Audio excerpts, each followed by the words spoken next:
Mike Lee with me this morning to watch the market for us.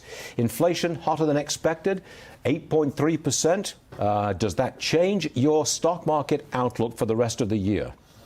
Stuart, not so much. It's more next year where it changes it. This 0.6% month over month at this point in the cycle is shocking. It's terrifying. It means this inflation is a lot stickier than we expected. And if you look at the contributors to this, particularly rent increases, how do you fix that?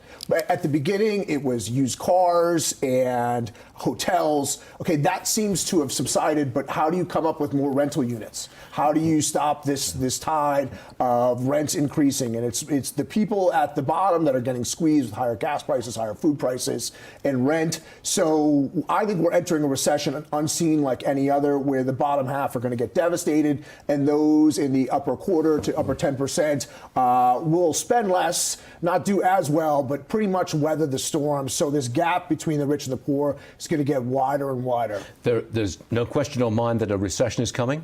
I would say we are in a recession. We had 2 quarters of declining GDP. And so it's the degree, it's how deep does it get? How long does it last? I would say that what happens today is that Fed pivot is further in the future.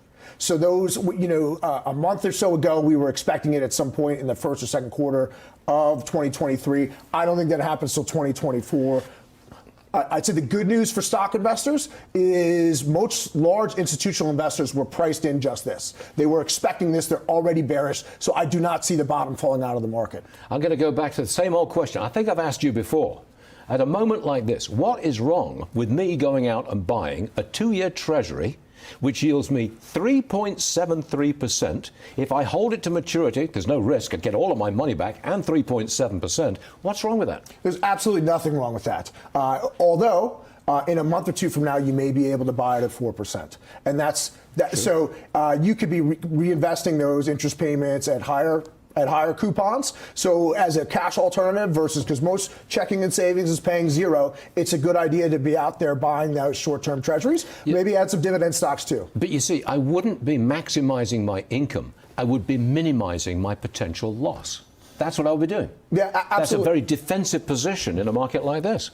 That's in large part what the Fed wants. They want to risk off money out of the system to slow the economy down, so inflation slows down with it. Would you like to make any kind of prediction about where is the bottom for the S&P 500? It's right at 4,000 now.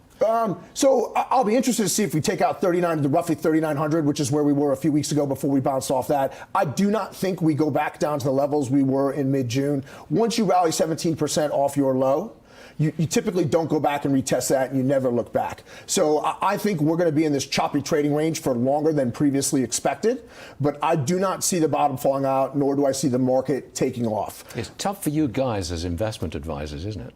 That's really a tough marketplace to be in. Yeah. So I use a system. It's worked really well. My largest equity holdings have been the energy sector, staples, and utilities. So that's dramatically outperformed the S&P 500 this year. I have a good system that somebody else much smarter than me helped me put in place, and so it's better to be lucky than good. So better to be lucky than good. Yeah, I'm with you on that one. All right, Mike Lee, thank you very much indeed, sir. We appreciate it. Thank you, Stuart.